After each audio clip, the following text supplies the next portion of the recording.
Welcome to another episode of Healing Through Love. Each week, we share ideas, experiences, and resources to increase the awareness of domestic and family violence and to empower survivors to grow and thrive. We talk with experts who share their advice, or with people who have experienced abuse, no matter where they are on their journey. This is all about healing through love. And now, here are your hosts, Charlene Lynch and Rose Davidson.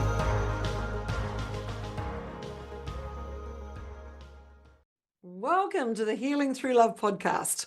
I'm Charlene Lynch, and together we're shining a light on hope, resilience, and transformation in the journey to end domestic violence. Each week, we bring you inspiring interviews with change makers, survivors, advocates, and experts who are making a difference in the lives of those affected by domestic and family violence.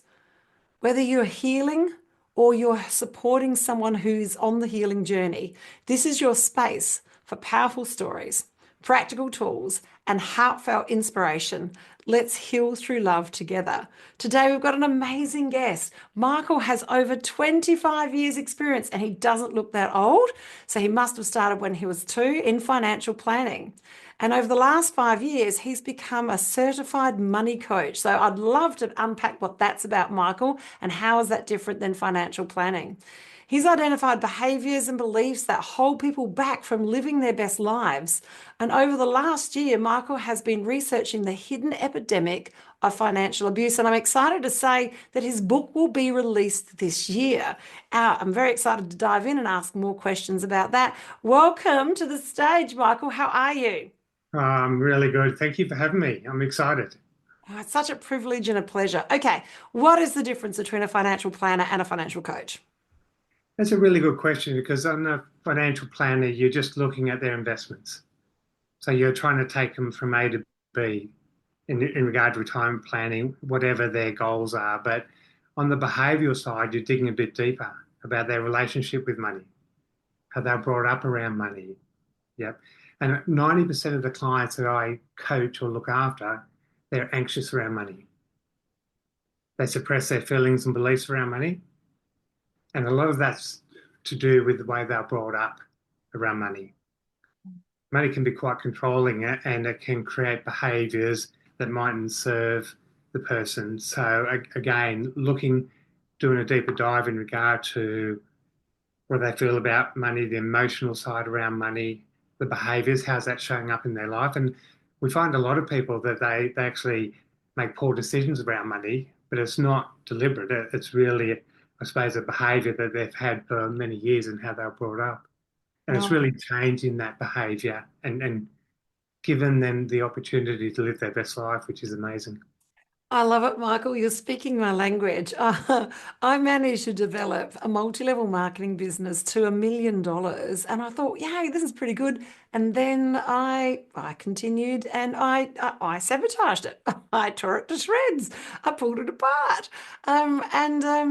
It's funny when I got there. I'm like, wow, how did I do this? And then the stories and everything that was holding me in that space. I just, in hindsight, just saw a series of behaviors that obviously lead back to my youth and lead back to the times when I was in a challenging relationship. And yeah, I became a self-fulfilling prophecy. So this is true. So if you're listening today and you're already, you're in a space where you're having some financial success, this is still work to do because, you might be all right at $1 million, but how are you going to feel at 50 million? Like on every level, the stuff changes and shifts every time you have a next level of iteration of yourself. I love it. Michael, let's unpack this. So I'm just absolutely fascinated. It's one of I'm a recovered accountant, so it's a fascinating subject to me.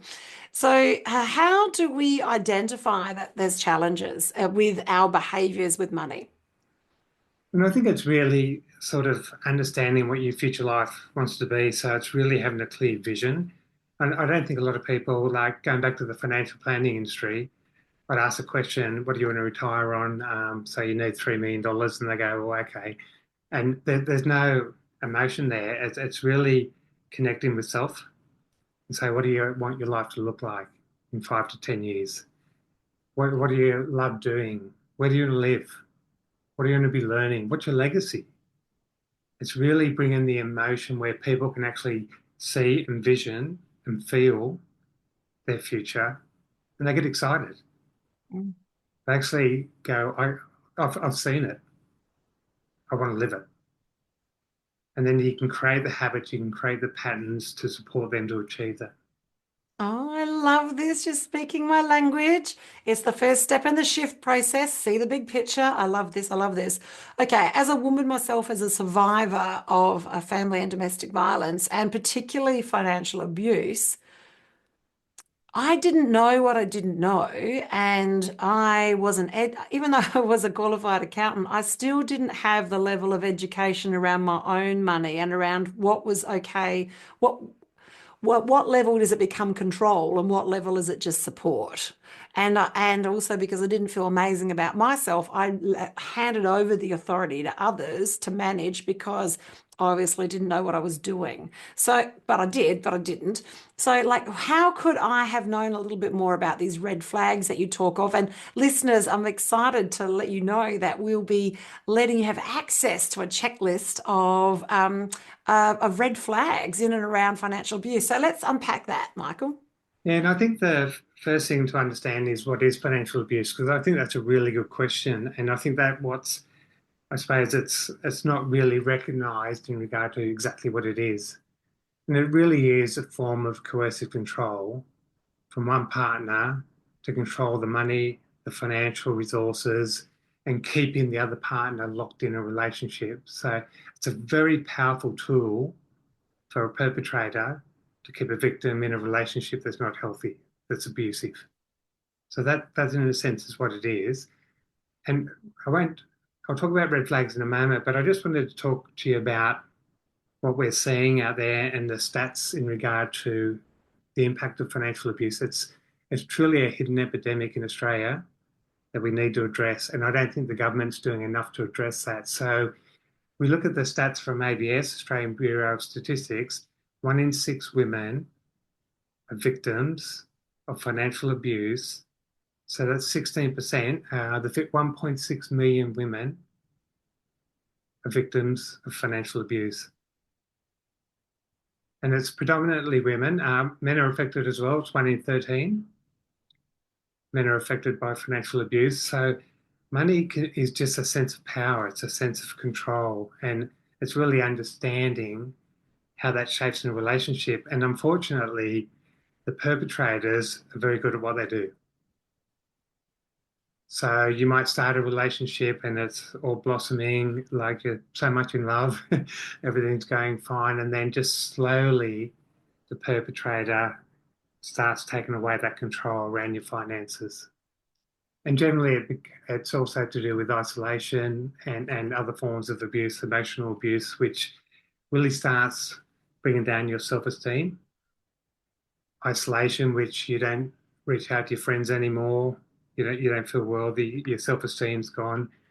So it really starts off a financial abuse, but it's prevalent in over 95% of cases of violence, in particular against women. So that's where my passion lies. If we can actually educate, create awareness, and support people to identify, I think I might be a victim of financial abuse, or I'm seeing these red flags happening to me. And if you can identify that before it goes to other forms of abuse, then ideally you're safer, and ideally you're not going to be in a situation where a lot of women find themselves in. It's so true. When I was in the thick of it all, I didn't know I had a problem, though. I didn't know this was control. I didn't have anything to compare it to. And that's part of the challenge. And it wasn't until I felt comfortable to have a conversation with a friend about about something and in and around money, and then that's when I got some feedback that, hey, do you know what, that's actually not normal. So So even if you're listening today and you have got people around you, that maybe it's our job also just to have the conversations because funny, money's funny. And finances are funny, and like as in politics and sex and all the other things that we do, religion as well, that we don't talk about as openly as other things.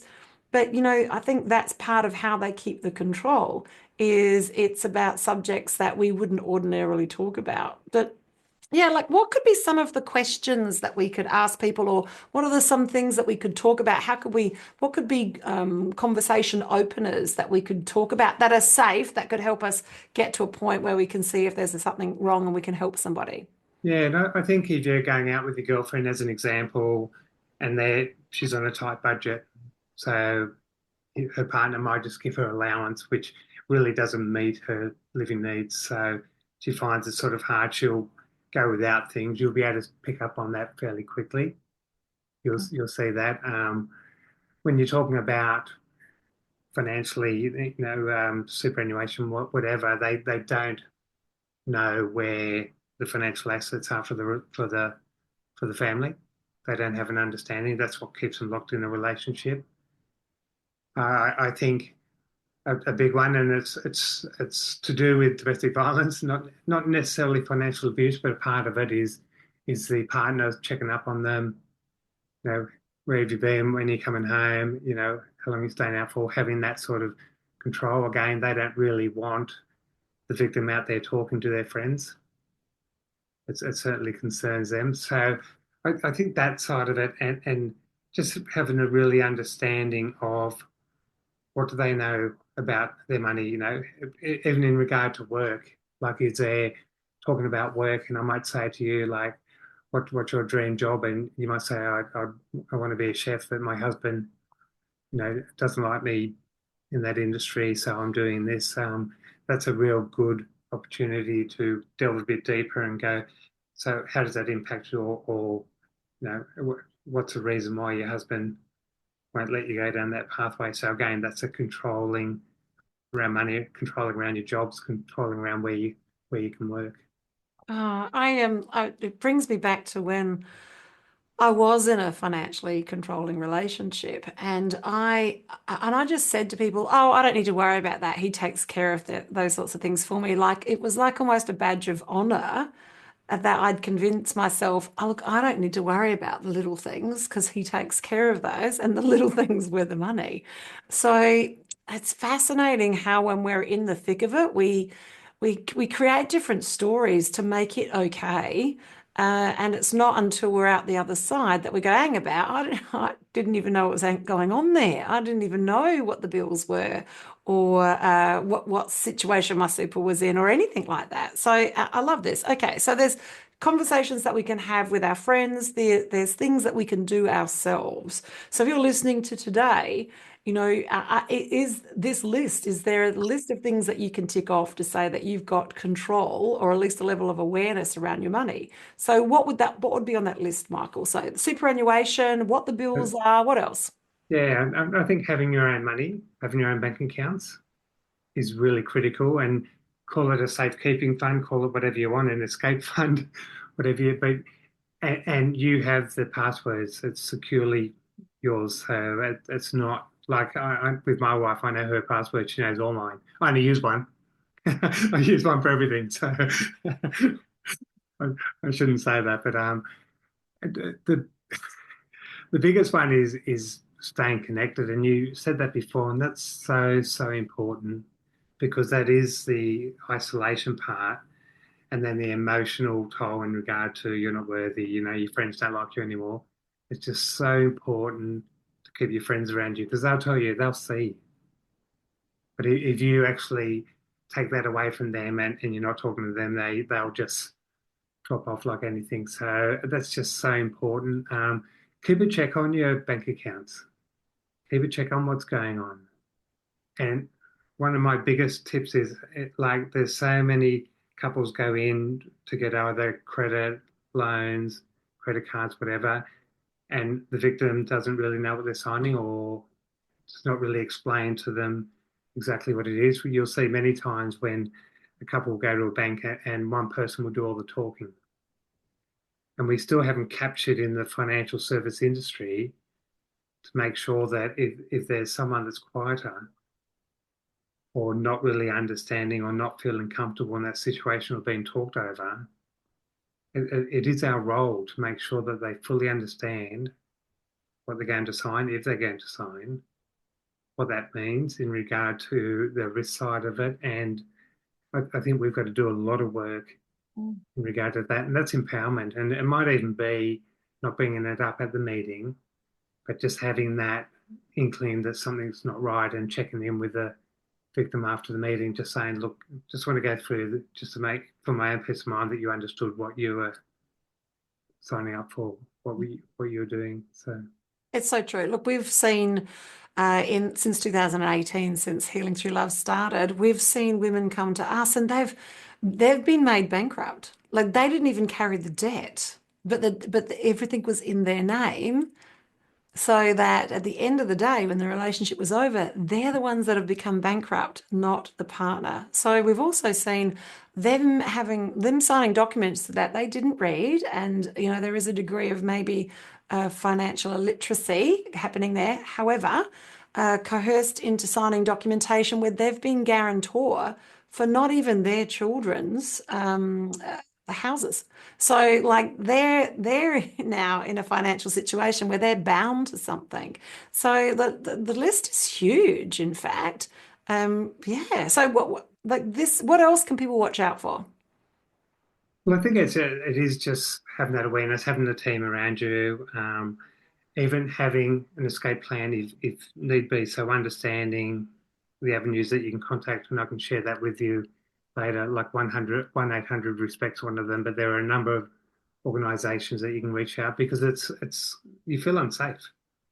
You On really do. And we look at and I'm ashamed as a middle-aged white man. You look at the stats of homeless women aged over 50 is the biggest growth cohort of homelessness in Australia. And you hit it on the head there. So women are leaving these relationships mainly for safety. They're leaving assets behind. There was debt that they didn't know about, guarantors that they didn't know about. They didn't have a lot in superannuation because they might have looked after the children. And they're out on the street with $40,000 in superannuation and nothing in the bank account, no food, no clothing, and this is really just that, as I said, have your bank account, have something put away for you, and you might just chip money away into that and build it up slowly. So again, depending on the control side of it, because the number one is to feel safe, but just having that, making sure that you've got all your passports and all your documentation available, whether it's with some friends there, photocopies, whatever, but having some peace of mind that if you need to leave a relationship, that you've got some money beside you. The government have got some support there as well, but there is somewhere to go, and you're not doing it all by yourself. There are support around to guide you through that. Well, Michael, it's so true. It is so isolating, and it's just another form of control. So, okay, so Michael has got a checklist, and this is financial abuse and it's red flags, things to watch out for. So, we're going to put the link for that in the show notes and also the show description. And also keep an eye out for Financial Abuse, the Hidden Epidemic, which is going to be released this year. So, we're very excited because when we know more, we can do more. We can help others, and we can also just be advocates and have the conversations and be aware. Oh, isn't that interesting? And maybe ask some additional questions. And it might be a book that you might want to hand to them to read as well. I love it. So, Michael, just in closing today, what would be your final words of wisdom to our audience? Mine is awareness. Just if you're not aware, you're not aware.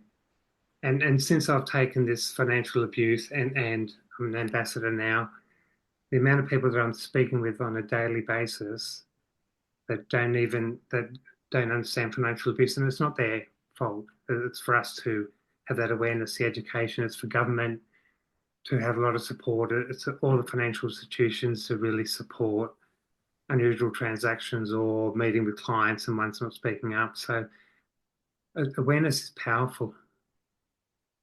And then having the education going, I'm seeing this behavior.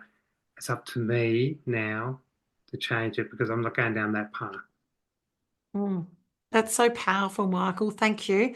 And together we can make a difference by having these conversations, and it starts by us being aware. If you're listening today and you are a survivor of family and or domestic violence, reach out to Healing Through Love. We have Pamper Days, think day spa on steroids, that we run all over Australia, and they're free for survivors to come. We have 25 different practitioners ranging from hairdressers, beauticians. We also have chakra aligning. We have financial advisors there as well. And we usually have the police and other groups, Al-Anon and a few of the others there to support us and offer that education piece as well. If you're listening today and you are a practitioner, you have got a heart for change and you really want to make a difference to what's happening in this world, is reach out to Healing Through Love, because we're looking to connect you with organisers of these Healing Through Love Pamper Days. And we're now global. As of 2023, we're now global. We're all around the world. And we're so excited that this year we have Healing Through Love been nominated for a Global Peace Ambassador Award for the work that we do educating others how to run these beautiful Pamper Days. It's been such a privilege and a pleasure, thank you, Michael, to connect today and talk all things finance. As a recovered accountant, I find it all very fascinating. And even myself, with the education that I had, I still managed to fall into many relationships where financial abuse was real. And it held me in that lower frequency, and it held me in a relationship for much longer than I needed to be there. So I'm looking forward to reading the book when it's released. That's very exciting, Michael. That's a goodbye from us at Healing Through Love, and goodbye from Michael. Bye for now. Thank you for joining us for this episode of Healing Through Love. You can get further resources, see the show notes, or simply reach out to us via our website at htlaustralia.org. Thanks so much for joining us, and we look forward to your company next time on the Healing Through Love podcast.